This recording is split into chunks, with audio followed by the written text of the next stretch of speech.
पण त्याने काही यादी जाहीर केली. 29 गेली, आज 30 तारीख आहे. उमेदवारी अर्ज भरायची मुदत उलटून गेली तरी देखील भाजपने अधिकृत उमेदवारांची यादी कुठेही प्रकाशित केलेली नाही.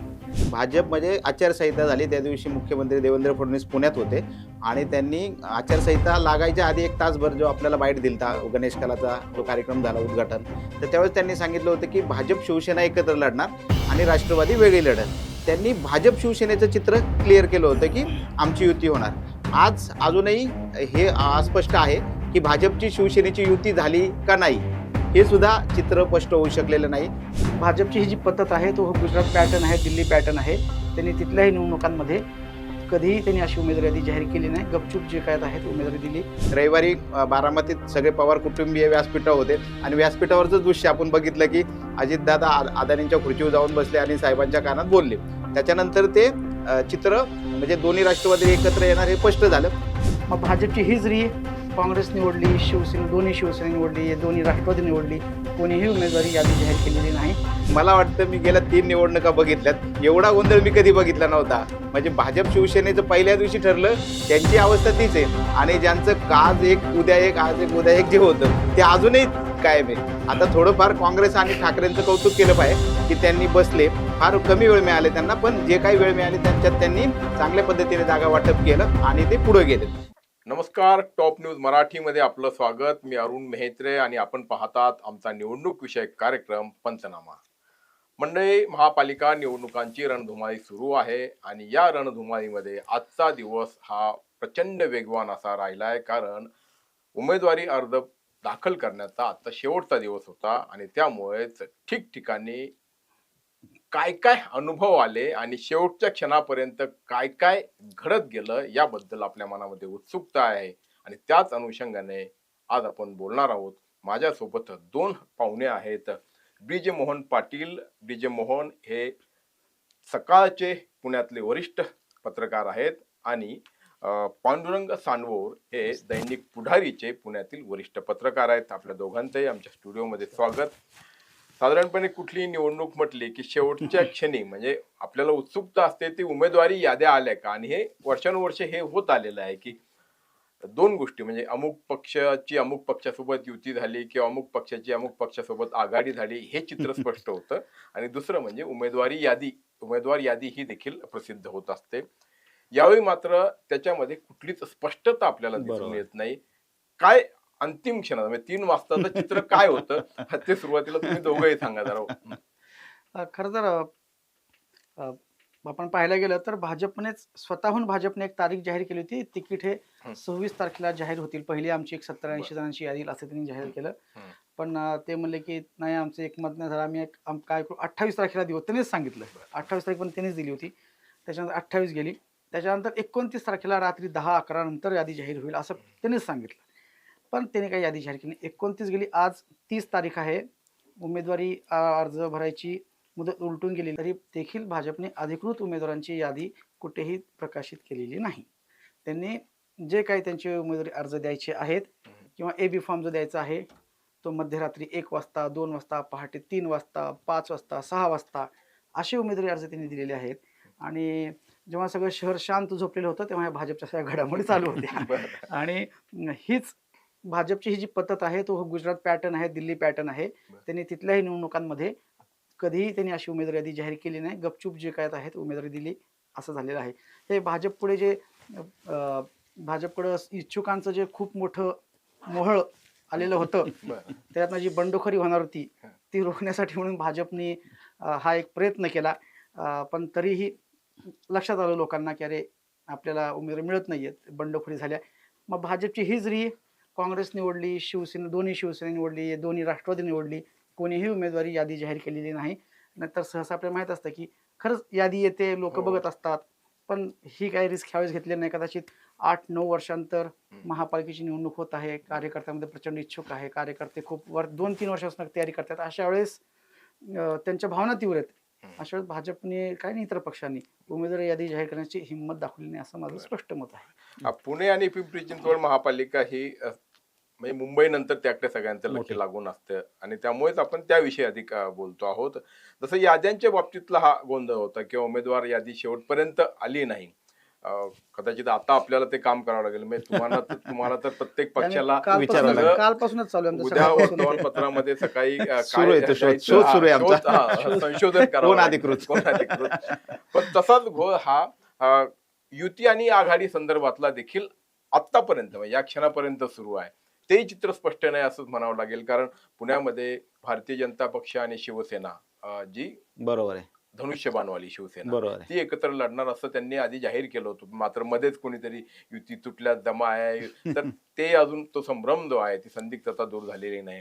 राष्ट्रवादी काँग्रेसचं मला वाटतं बऱ्यापैकी जुळल्याचं म्हणतायत. पण काय त्या बाबतीत काय वास्तव आहे?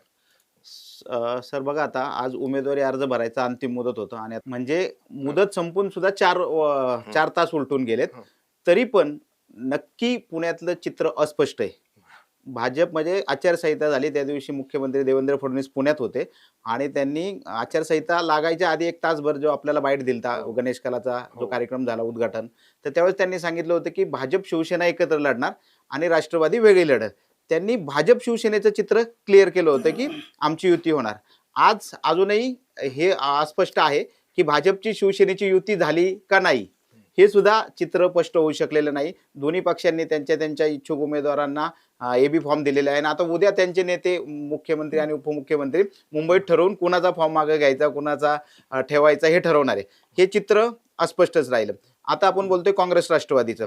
खरं तर सर्वाधिक उत्सुकता ह्या 2 पक्षांची होती की जे 3 वर्षापूर्वी ज्या पक्षात उभी फूट पडली, विधानसभेला लोकसभेला एकमेकांच्या विरोधात लढले, अगदी फार कुटुंबातील सुद्धा लढाई झाली. त्यामुळे महापालिकेला एकत्र येण्याची जी कुजबूज काही 2-3 महिने सुरू होती ती होणार का? काही प्रमाणात आपल्याला थोड्या त्यांच्या गुप्त बैठका कानावर यायची की चर्चा झाली वगैरे वगैरे, पण त्याला कुठं मूर्त स्वरूप मिळत नव्हतं. आणि कुठंतरी मूर्त स्वरूप मिळत असतानाच माजी महापौर प्रशांत जगताप राष्ट्रवादी शरदचंद्र पवार गटाचे शहराध्यक्ष त्यांनी एकदम या सगळ्या प्रक्रियेला विरोध दर्शवला आणि पक्षातून बाहेर पडण्याची भूमिका घेतली. तरीही ती चर्चा कुठंतरी थोडीशी पुढे गेली.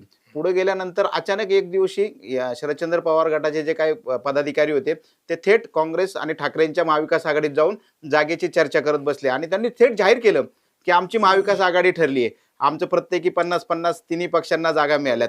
अशा पद्धतीचे चित्र झालं.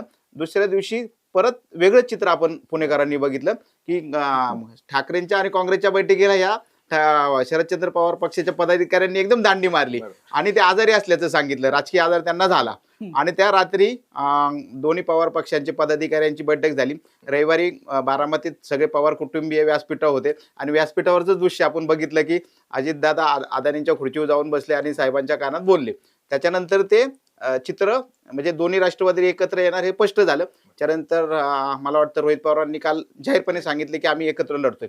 पण आज दुपारी उमेदवारी अर्ज भरण्याच्या तासभर सुद्धा कुठली जागा शरदचंद्र पवार गट लढवणार, कुठली जागा घड्याळ लढवणार याचं हे चालू होतं आणि ते मला वाटतं ते चित्र म्हणजे क्लिअरच झालं नाही.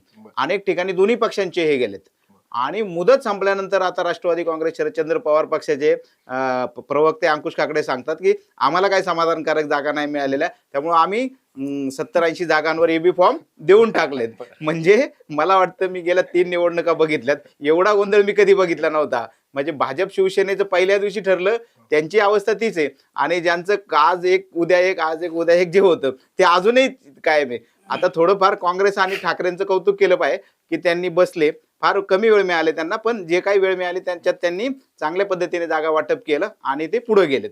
पण असा हा जो गोंधळ आहे तो काय अजून पूर्णपणे चित्र स्पष्ट झालेलं नाहीये. आणि आता 3 तारीख आहे मला वाटतं अर्ज माघार घेणे, त्यामुळे ते पुढचे 3 दिवस 4 दिवस आता पुन्हा हे सगळं चालूच राहणार, सुरूच राहणार आणि परत डोकेदुखी संपेल असं सांगता येत नाही. कारण म्हटलं मी नाहीच घेणार मागे किंवा काहींनी जर अगदी एबी फॉर्म दिले बरोबर आहेत ना, तर अधिकृत उमेदवार 2 पक्षांचे एबी फॉर्म असले की अधिकृत येणार नाही.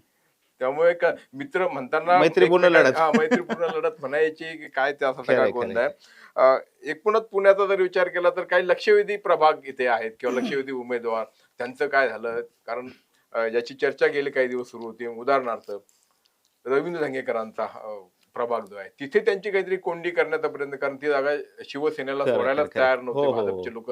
तिथं आज काय क्लिअर झालं का तिथलं चित्र किंवा म्हणजे माझ्या माहितीनुसार शिवसेना युतीतलं खरं घोडं त्या जागेवरूनच आडलं होतं. बर कारण भाजप आणि धंगेकरांना युतीतल्या पहिल्या बैठकीपासून जे टाळलं होतं, बाजूला ठेवलं होतं किंवा ते जर असेल तर चर्चा होणार नाही, जी अशी भूमिका घेतली होती. त्यामुळे शिवसेनेने पहिल्या बैठकीत धंगेकरांना बाजूला ठेवलं, चर्चा केली, त्यांना सांगितलं तुम्ही जागेंचा प्रस्ताव द्या. शेवटपर्यंत जी चर्चा झालेली, जी आपल्याला ऑफ द रेकॉर्ड आपण जे म्हणतो ती कळते, की भाजपने शिवसेनेला 15-16 जागा द्यायची तयारी ठेवली. पण बिडकरांची जी जागा आहे प्रभाग क्रमांक 23 का 24 त्या 2 ठिकाणी त्या जागा पाहिजे होत्या. म्हणजे 23 मध्ये पण त्यांना मुलासाठी जागा पाहिजे, सॉरी 23 मध्ये बायकोसाठी आणि 24 मध्ये मुलासाठी. त्या दोन्ही जागा सोडायला भाजपने पूर्णपणे नकार दिला.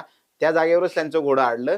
त्यामुळे नाईलाजास्तव अजून सुद्धा ती चर्चा पूर्ण झालेली नाही आता. आणि शेवटी धंगेकरांनी ही भूमिका घेतली की माझा मुलगा निवडणूक लढवेल, अपक्ष लढवेल. त्याच्यानंतर त्यांनी काल परत भूमिका घेतली की तो धनुष्यबाणावरच लढेल.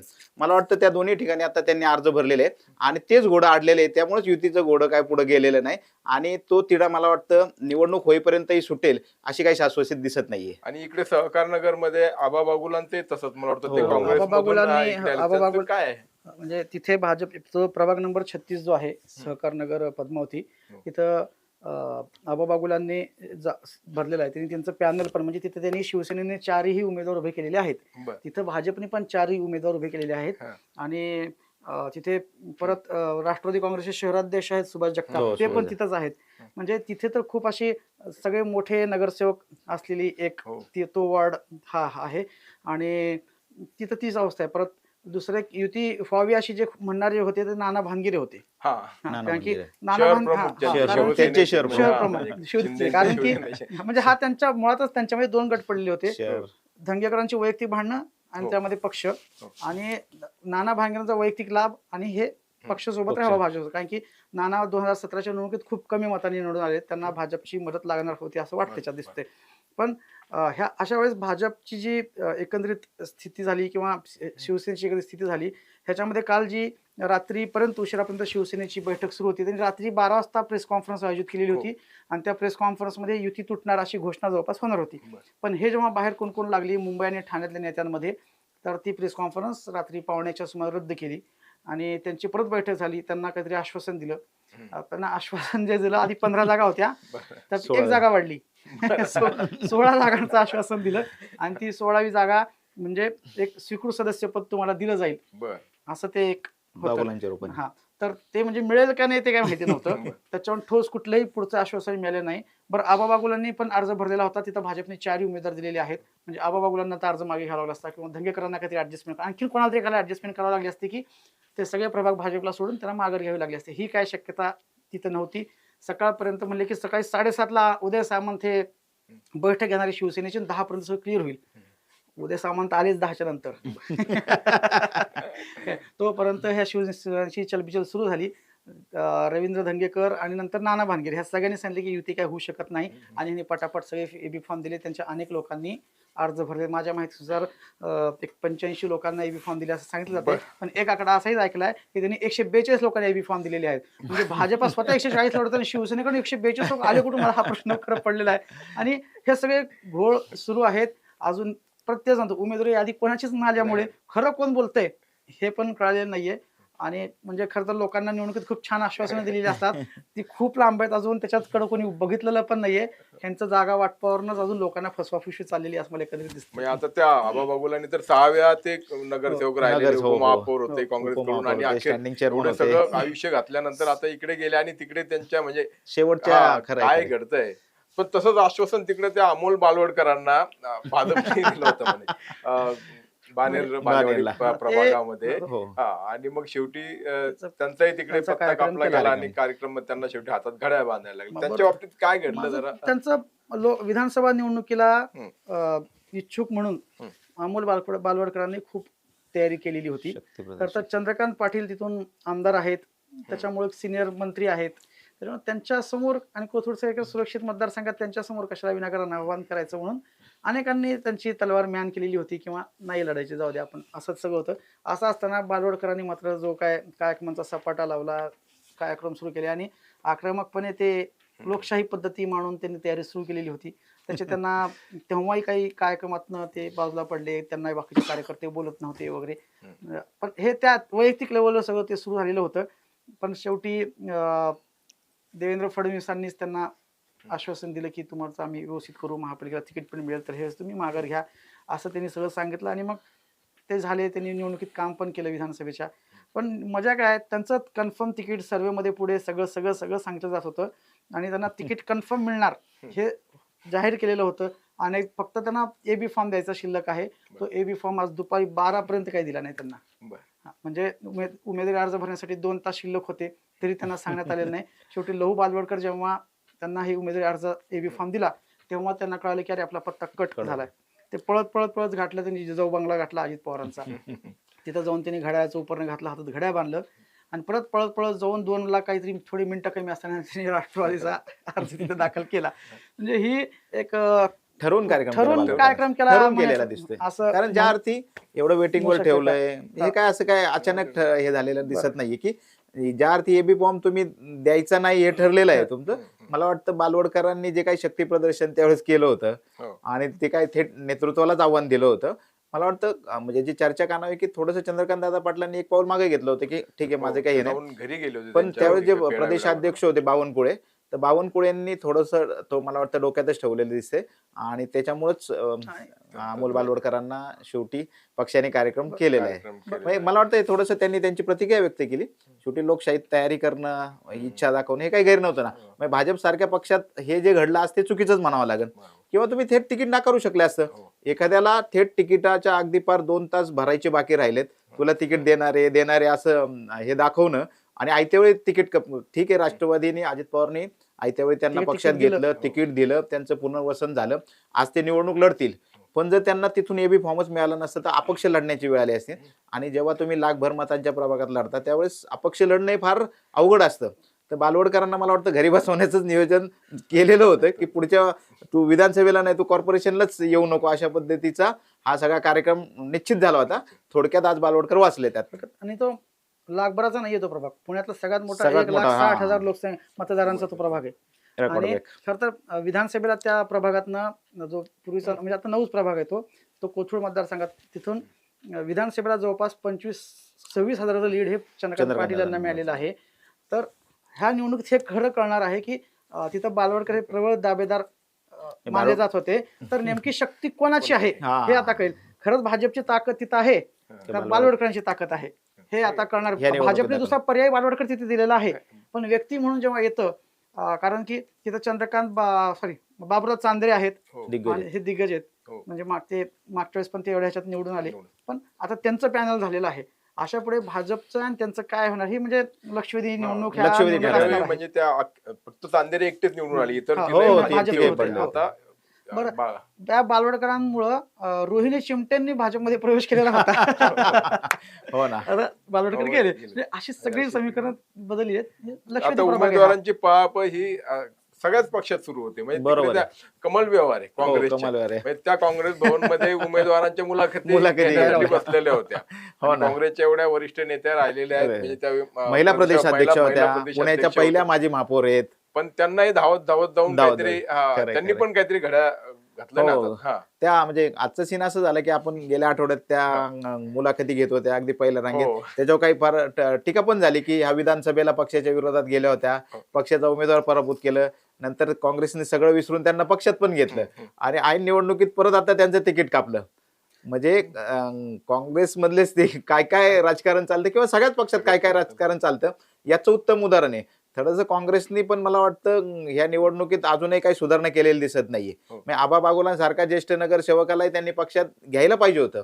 ठीक आहे, त्यांनी बंडखोरी, जो कमल व्यवहारांना तुम्ही एक न्याय लावताय तो बागुलांना पण लावला होता. म्हणजे बागुलांना वेगळा नाही आणि कमल व्यवहारांना वेगळा नाही असं चित्र दिसलं. आणि बागुल परत पक्षाच्या उमेदवाराच्या विरोधात त्या किमान मित्र पक्षाच्या विरोधात होत्या, राष्ट्रवादीच्या उमेदवाराच्या विरोधात त्यांनी हे केलं होतं. हो, आणि आज कमल व्यवहारांना अगदी शेवटच्या क्षणी म्हणजे दुपारी 1 वाजता त्या जिजाईला आल्या अजित पवारांच्या, जे गेल्या 2 दिवसातून राजकीय घडामोडीचं केंद्र आहे जिजाई. तिथं सगळ्या घडामोडी चालू, तिकीट नाकारलं की थेट जिजाई अशा पद्धतीचं. आणि अनेकांना न्याय मिळाला. म्हणजे आमच्या मित्रांनी काल एक ट्विट केले की भाजपने जेवढे 10 दिवसात प्रवेश घेतले नव्हते तेवढे दादांनी एका दिवसात उरकून टाकले. 3 तासात उरकली. 3 तासात उरकून टाकले. म्हणजे परतफेड दादांनी व्याजासकट केली. व्याजासकट केलेली आहे. म्हणजे चांगले दिग्गज म्हणजे बघा ना आज अनेक ठिकाणी राष्ट्रवादी काही उमेदवार नव्हते ते मिळाले आज. एक चर्चा अशी पण होती जिजाईचा तुम्ही उल्लेख केला मला वाटतं त्या दिवशी शिवसेनेचे लोक म्हणजे कालच. दंगेकर कालच, वगैरे कालच, हे पण जिजाईचा म्हणजे तिथे वारी किंवा त्यांनी खेप घाली त्यांची. हे भाजपकडनं जागा वाटपाचं काही समाधानकारक तोडगा येत नव्हता ना, म्हणजे अजय भोसले, किरण साळी, रवींद्र धंगेकर ही मंडळी अजित पवारांच्या बंगल्यावर काल आली आणि आम्ही तिथं होतो, पण ते काय 10-15 मिनिटात ते बाहेर पडली. बरं. आपण तेव्हा आम्ही एकाशी बोलत होतो, तो म्हणला की दादा खूप आतल्या खोलीत आहेत आणि बाहेर पडले. मग ह्यांची भेट झाली की नाही मुळात असा प्रश्न उपस्थित झाला. नंतर कोणते सांगितले की दादा बोलले की आता मला वेळ नाही, आपण नंतर रात्री बघू. बरं. कारण की दादाने ह्यांना 3 दिवसापूर्वी ऑलरेडी निमंत्रण दिलेलं होतं. ओके. तेव्हा ठोस काही निर्णय घेतला नाही. काल ह्यांनी परत आले, हे प्रेशर भाजपवर टाकायचा प्रयत्न करत होता. दादाने पण त्यांना काय फारसा भाव दिला नाही असं त्याची चित्र काही दिसतंय. इन्स्टा स्टोरी आज समोर आल्यात. सांगा ना मग. त्याच्यात तथ्य माहित नाही की ज्यावेळेस धंगेकर अजितदादांच्या बंगल्यावर गेले जिजाईला त्याच्या लगेच ब्रेकिंग न्यूज झाल्या आणि त्या बातम्या पसरल्या. तर भाजपच्या वरिष्ठ नेतृत्वाला हे कळल्या त्यांनी अजित पवारांना फोन केला होता की तुम्ही सगळं करा पण यांच्याबद्दलच्या ह्या व्यक्तीबरोबर तुम्ही चर्चा करू नका असं दादांना सांगण्यात आलेलं दिसतं. आज अगदी छापून आलं चांगल्या नामांकित वृत्तसंस्थांनी त्याच्या बातम्या केल्यात की इन्स्टा स्टोरी म्हणजे आपण म्हणलं ना की युतीत सुद्धा युती होत असताना दंगेकरांना प्रभाग द्यायचा नाही ही जी भाजपची भूमिका राहिली ती की दंगेकरांना कुठंच उभं करून द्यायचं नाही. ते जे काय दंगेकरांनी जी काय केंद्रीय राज्यमंत्री मुरलीधर मोहोळ युतीत असतानाही त्यांच्या विरोधात जी काय भूमिका घेतली आणि जे काय भाजपला डॅमेज केलं मोहोळांना डॅमेज केलं ते पक्क भाजपच्या डोक्यात दिसते. त्यामुळं भाजप दंगेकरांना आता पॅक करण्याची रणनीती आखते असं म्हणजे कुठूनच नाही.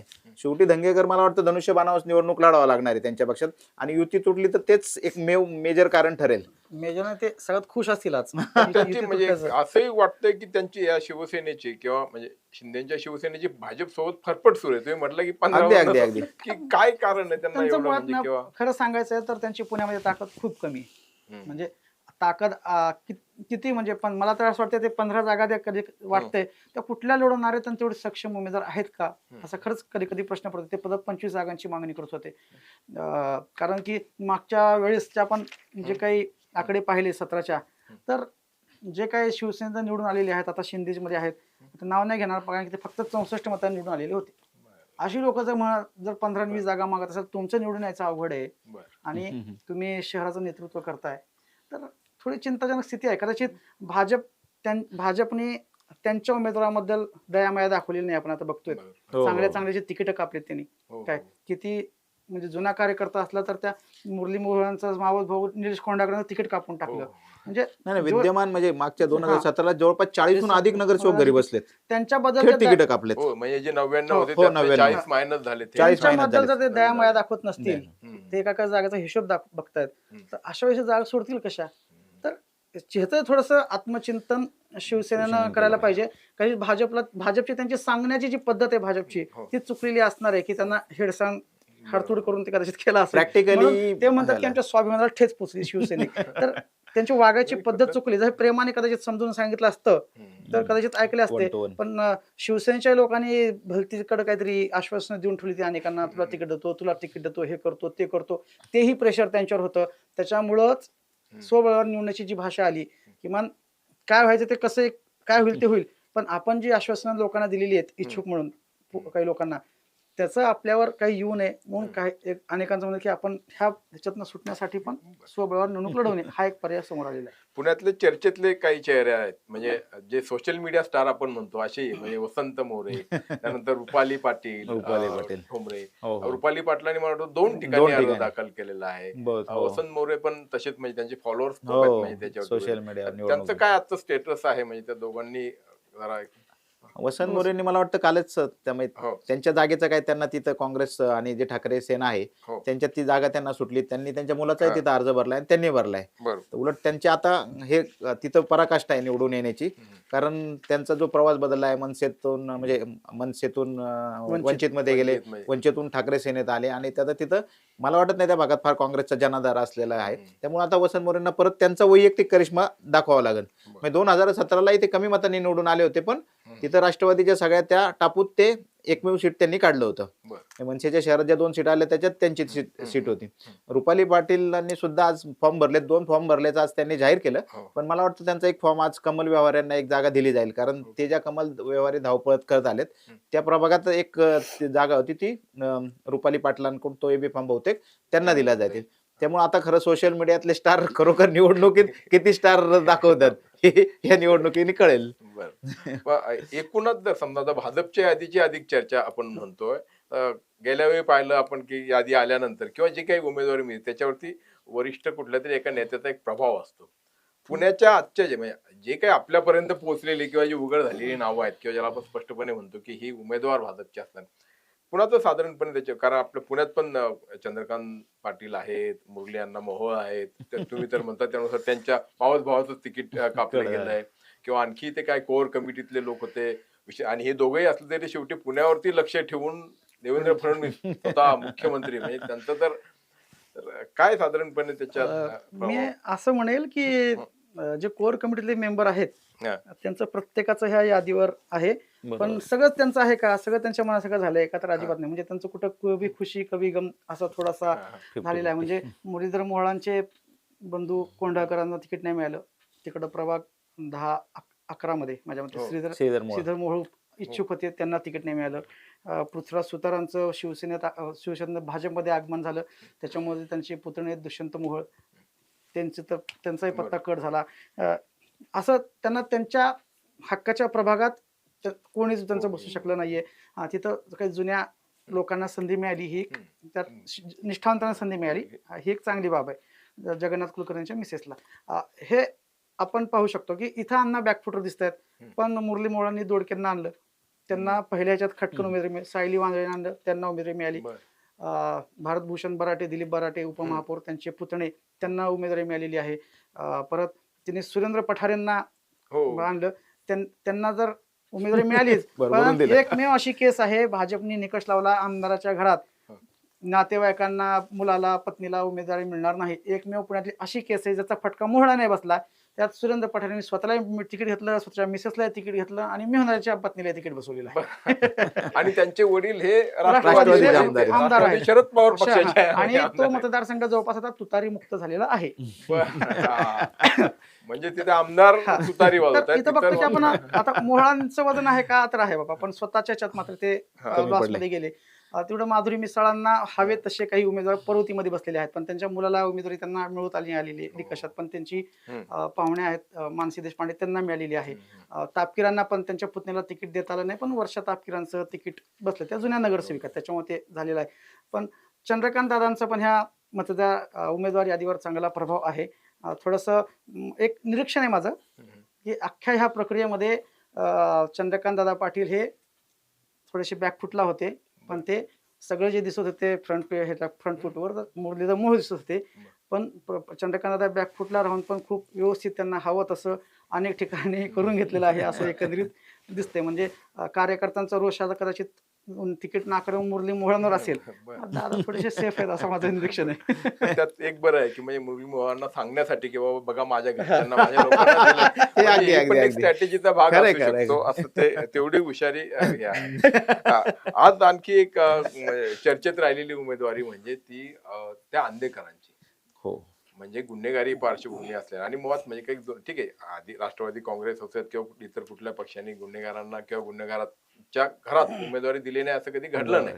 पण हे तर इतकं ताजं उदाहरण, जे म्हणजे जो उमेदवारच म्हणजे इच्छुक तुरुंगात आहे, तर त्या घरात पण 2 उमेदवारी अजित पवारांनी दिल्या. म्हणजे त्या जो नगरसेवक होता लवणराज चांदेकर, त्याची पत्नी आणि मला वाटतं काहीतरी त्याची आई, असं दोघांना काहीतरी काकू, 2 उमेदवारी दिली आहे. तर याचा म्हणजे एकतर अजित पवारांनी असं का करावं हा एक भाग, आणि एकूण याचा काही परिणाम पुण्यातल्या एकूण लोकांच्या विचार करण्याच्या याच्यावरती होईल का, विचार करण्यावर होईल? आंदेकरांचं पाहायला गेलं तर ते त्यांचा तो मतदारसंघ आहे, ते ह्याच्या पूर्वीपद्धतीतून निवडून आलेले आहेत. काही त्यांची गुन्हेगारीची पार्श्वभूमी असेल, तिथलं त्यांचं म्हणणं आहे की ते आमच्यासाठी ओके, आमच्या तिथल्या मतदारांना काही वाटत नाही, तर बाकीच्यांना विचार काय करायचा, असं त्यांचं अनेक लोकांचं मत आहे. पण हे त्या मुलाला जे मारलं कोणकर हो, ते हो. प्रकरण ताजं आहे, त्याच्यामुळं त्यांना उमेदवारी देऊ नये असा एक मतप्रवाह होता. पण मी काही दिवसांपूर्वीच एक बाईट ऐकला होता शहराध्यक्षांच्या राष्ट्रवादीच्या, त्या जेलमध्ये आहेत, त्यांना पोलिसांनी अडकवलेलं आहे, त्याच्यामुळे ते इनोसंट आहेत, आम्ही त्यांना उमेदवारी देणार असं ते जाहीर बोललेले होते. शेवटी आपण जेव्हा म्हणतो की ह्या राजकारणामध्ये जोपर्यंत तो विरोधात आहे तो गुन्हेगार असतो, आणि इकडं आला की त्याला अजून न्यायालयाने शिक्षा दिलेली नाहीये, असं तो निकष लावून मग त्याला उमेदवारी दिली जाते. तोच आहे. आणि त्याच्यामुळं खरं तर त्या प्रभागात 23 क्रमांकाच्या प्रभागात हे 2 उमेदवार आल्यामुळं मात्र चुरस. निवडणूक ही चुरशीची होणार आहे, असं एकंदरीत तिथं भाजपचे उमेदवार आहेत ते कदाचित अडचणीत येऊ शकतात.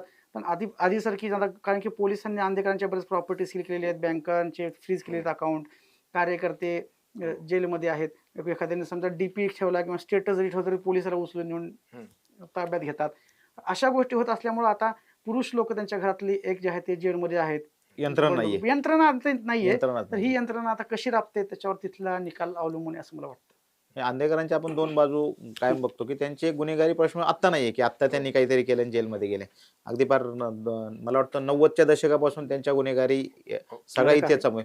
पण तेव्हापासून त्यांच्या कुटुंबात 2-3 नगरसेवक कायम निवडून आलेले महापौर पण होते. आणि अगदी अपक्ष आले, वेगवेगळ्या काँग्रेसच्या चिन्हावर आले, पुढे हे सगळे राष्ट्रवादीत आले. 98ला तर यांच्या कुटुंबात मला वाटतं 4 नगरसेवक निवडून आले होते. त्यामुळे त्या जोरावर कलमाडींनी त्यांना पुण्याचं महापौर पद दिलं वत्सल होतं. आंदेकर महापौर झाले पण होते. त्यांच्या बाबतीत एक नेहमी सांगितलं जातं की मी थोडंसं ह्या सगळ्या घडामोडी हे होत असताना बारकाईने विचारलं होतं की त्या कुटुंबाकडून लोकांना मदत पण प्रचंड प्रमाणात केली जाते. त्यामुळे स्थानिक लोक त्यांच्या बरोबर आहेत. आता ते स्थानिक लोक ते मदतीवर बरोबर का यांची दहशत होती म्हणून बरोबर होते, मला वाटतं या निवडणुकीत कळेल. कारण आता काय त्यांच्या बरोबर यंत्रणा नाही. तुम्ही जे विचारलं की राष्ट्रवादीने त्यांना उमेदवारी दिली, मला वाटतं 2012 पासून ते राष्ट्रवादीचेच उमेदवार आहे.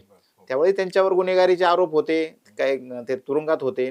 त्यामुळे आता त्याच्यात काय नवीन असं फक्त आता हे सगळं फार आत्ता घडलेलं आहे. या परत ते गुन्हेगारीचा जो उद्रेक घडलाय त्या घरात तो आता नव्याने घडलाय. त्यामुळे तो विचार करायला लावणार आहे. पण आता काय कुठलाच राजकीय पक्ष नैतिकता ठेवत नाहीये. प्रत्येकाला एक एक डोकं महत्वाचं आहे नगरसेवक पदाचं. ते काउंट करण्यासाठी जर एका कुटुंबातील 2 नगरसेवक मिळत असेल तर राष्ट्रवादीने विचार केला असेल. त्यामुळे कदाचित त्यांना पुन्हा उमेदवारी देण्याचा निर्णय घेतला असेल. आणि एक वाक्य नेहमी सगळ्याच पक्षांकडे असतं, ते म्हणजे इलेक्टिव्ह मेरिट. इलेक्टिव्ह मेरिट अगदी म्हणजे बरोबर. काय की ते शब्दाचा उच्चार वेगळे, म्हणजे अजित पवार वेगळ्या पद्धतीने हो. करतात, चंद्रकांत पाटील. पण इलेक्टिव्ह मेरिट. तिकडे कोथरूडमध्ये पण गजानन मार्लेच्या बायकोला पण तिकीट राष्ट्रवादीने हो, दिलेलं आहे. हो.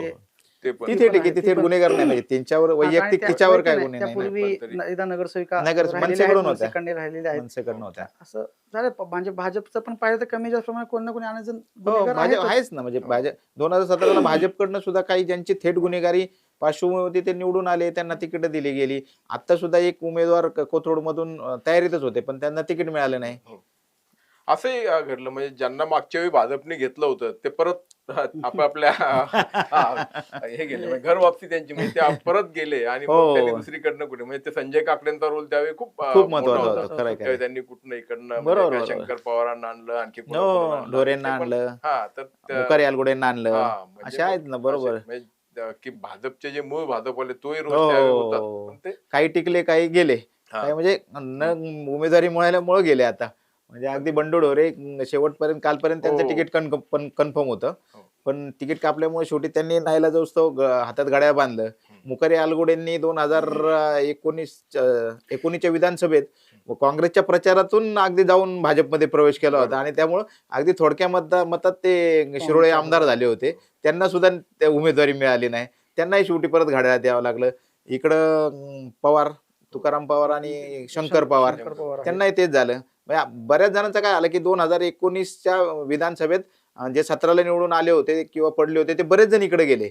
पण त्यांचा फक्त वापरच झाला, कारण 8 वर्षानंतर निवडणूक आली आणि फार परिस्थिती बदलली. म्हणजे त्याला अनेक कारण आहे की परिस्थिती बदलली, इच्छुक वाढले, त्यांची मूल्य मला वाटतं फार कमी झालं असेल. या सगळ्या मेरिटमध्ये ते बसले नाही. त्यामुळं शेवटी पक्ष फेकले गेले या प्रक्रियेच्या बाहेर. आणि शेवटी डोके महत्वाचे. डोके महत्वाचे. म्हटले त्याच्यामुळे ते डोके गेले, तर महत्वाचे. इकडे नवीन 10 आलेत. नवीन म्हणजे 3000 डोकी होती ना यांच्याकडे हो. काउंटला काउंट. भाजपकडे. त्याच्यामुळे नवीन आता हा ते सुरुवातीला नाही का भाजपवर सगळी टीका चालू होती, शहरात कोणी विरोधक शिल्लक ठेवतात का नाही, ठेवतात का नाही. आता भाजपने विरोध दिले. भाजप विरोधक एवढे भाजपला आता म्हणजे विरोधात मिळालेले आहेत. तर म्हणजे हे जे बाव करतात आपल्याकडे की म्हणजे की विरोधक ठेवणार की नाही एक नेरेटिव्ह सेट करायचा प्रयत्न केला तर हे नाही नाही, पण जे भाजपने विरोधक विरोधक दिले दिले रेडीमेड, ना, मग तेच सत्ताधारी पण दिले आम्ही. की त्यांनी एवढं त्यांच्या ते- काही हा, पोटातच विरोधक हा, वाढवले. हा, विरोधक वाढवले तर ते इकडे गेले. त्यांनी असं की त्या लोकसभेलाही म्हणतात की देवेंद्र फडणवीसांनीच काही पक्षांना उमेदवार पुरवले तर तसंच हे काय पुरवलीत काय उमेदवार असं आपण म्हणायला काय आणि हे नाहीये. विरोधकही आपले काहीतरी असायला म्हणजे हा. इथे विरोधी वाकावर बसणारे पण लोक हे पण त्यातले काही आपले अजितदादा असायला पाहिजेत मग असंही अजितदादा एक- भाजपचे विरोधक आहेत कुठं? हा. उद्या 16 तारखेनंतर ते भाजपचेच आहेत. दोन्ही एकत्र हा, येतील त्याच्यामुळं- महापालिकेत. हो, हो. हे जे काय आता विरोधक सत्ताधारी आपण जे म्हणतो ते बरोबर. 16 तारखेपर्यंत आहे. म्हणजे निकाल लागेल जसं तो आपण लागेल. वाटीतलं ताटातलं बस, बस. वाटीत Correct, किंवा बाहेरचं जे हा एवढाच विषय आहे. अगदी आता शेवटचा प्रश्न दोघांसाठी की साधारणपणे ठीक आहे अजूनही गोंधळाची अवस्था आहे साधारणपणे पुण्यातल्या लढतींचं काय चित्र असेल हा एक प्रश्न आणि त्याला उपप्रश्न की जी लढत आपण सुरुवातीला भारतीय जनता पक्षाची म्हणजे परवा तिथे एक ज्येष्ठ पत्रकार सुनील माळी सर आले होते त्यांनी सांगितलं की भाजपची 5ही बोट ही तुपात आहेत तर खरोखर आता तशी स्थिती पुणे आणि पिंपरी चिंचवड या दोन्हीमध्ये तशी राहिली आहे का खरोखर असं वाटतं तुम्हाला इतकी एकतर्फी ही सगळी लढत किंवा निवडणूक होईल खर तर जेव्हा हे सगळे पक्ष जर आले असते ना एकत्र तर मात्र भाजपचं खरंच खूप कठीण होतं असं माझं मत आहे. कारण की 2017च्या जर मतांची काही टॅली काढली भाजपवरतली सगळी मतं आणि आता तशी स्थिती होती म्हणजे जर ह्यांनी जर स्वतःची युगो बाजूला ठेवली असते तर सगळे पक्ष व्यवस्थित येऊन बोट बांधू शकले असते तर भाजपच्या जवळ 57 जागा धोक्यात आल्या असत्या.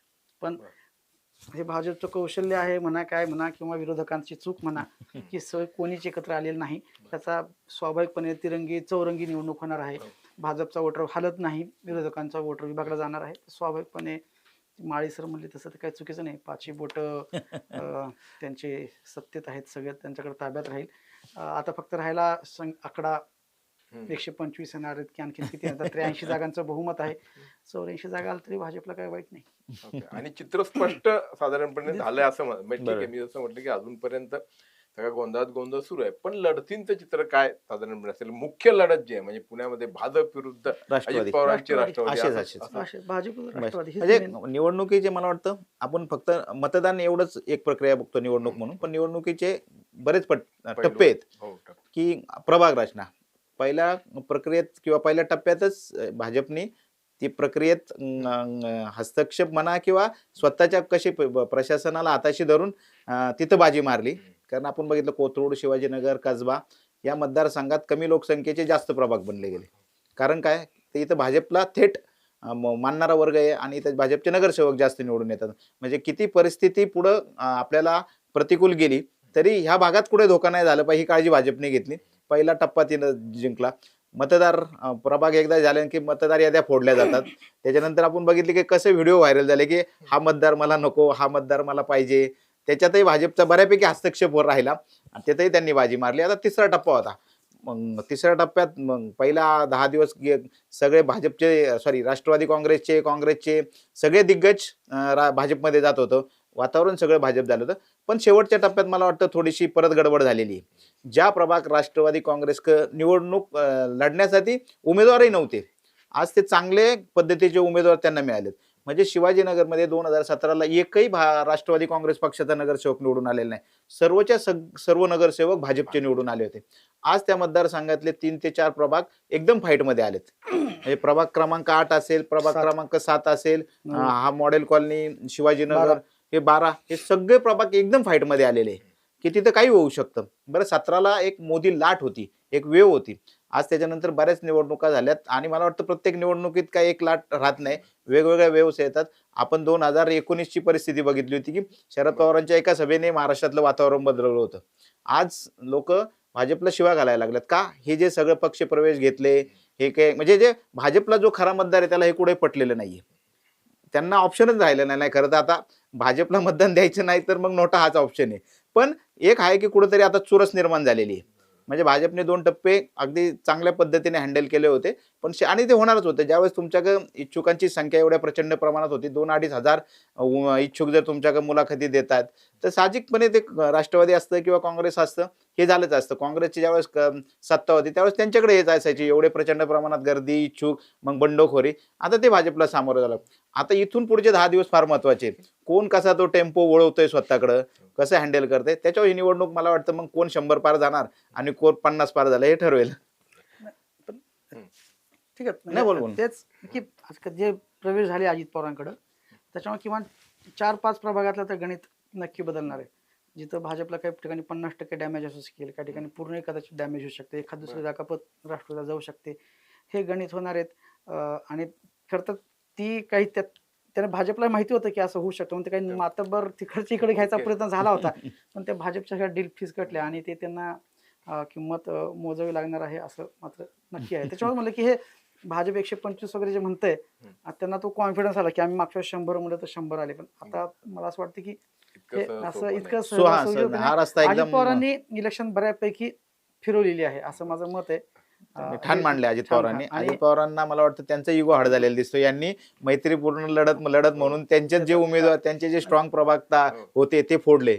मला वाटतं कुठेतरी अजित पवारांचा इगो हाट केला आणि त्यांनी अगदी बसून म्हणजे बारकाईने कोण आलाय तर ते त्यांच्या पुढे तो सर्वेचा रिपोर्ट असायचा, कोण आलाय तर सर्वेत आहे का हे बघून ते पक्ष प्रवेश करू. असं नाही की आलाय तर घे लगेच, असंही त्यांनी केलं नाही. काहींना नाकारली पण त्यांनी उमेदवारी की नाही तू सर्वेतच बसत नाहीये तर तुला घेऊन काय करू. मला वाटतं त्यामुळे चांगली फाईट होईल यावेळेस. आणि एक महत्वाची मदत म्हणजे थोडी हे पांडुरंग जो म्हणला की थोडा अजित पवारांचा इगो दुखावलेला आहे, कारण की प्रभार रचना करताना तो म्हणला की भाजपचं वर्चस्व होतं. तर पवारांनी फडणवीसांना सांगितलं होतं की माझे काही असे प्रभाग आहेत तर करून हे दादांनी काही प्रमुख पदाधिकाऱ्यांसाठी शब्द टाकला होता. हे खाली त्यांचा राग मोहळांवर आहे, तेव्हा ते ऐकलं नाही मोहळांनी, तर त्यांनी त्यांची तुलना सुरेश कलमाडीशी केली. दाढीवाला माझा ऐकत एक दाढीवाला गेला आणि दुसरा दाढीवाला, अशा पद्धतीचं त्यांच्या वैयक्तिक याच्यात एक टिप्पणी केलेली आहे असं सांगण्यात येते. म्हणजे आता ते खरंच आहे आणि खरं आहे म्हणजे अगदी शेवटच्या दिवशी जे आता जे प्रचार झाले सचिन दोडके, सायली वांजरे, त्या दिवशी सुनील तटकरेंनी मुख्यमंत्र्यांच्या कानावर घातलं की आपण मैत्रीपूर्ण म्हणतोय आणि तुम्ही आमचेच घेत आहेत. तर ते म्हणले ठीक आहे आम्ही खाली सांगतो ते प्रवेश घेऊ नका. त्या दिवशी अजितदादांचे पीए केंद्रीय राज्यमंत्री मुरलीधर मोहोळांना अनेक फोन केले पण कुणीही त्यांचे फोन घेतले नाही. त्याच्यात अजित पवारांचे पण फोन होते असं सांगण्यात येत आहे. आता जर तुम्ही एवढ्या मोठ्या नेत्याला जर अशी वागणूक देत असेल तर साहजिक आहे त्याचाही स्वाभिमान दुखावणार. म्हणजे कदाचित मला वाटतं अजित पवारांची चूक आहे. मी थोडंसं हे घेतो की मागच्या जातो की इथं काँग्रेसला थांबवण्यासाठी अजित पवारांनी भाजप शिवसेनेबरोबर पुणे पॅटर्न केला, भाजपला जिवंत केलं.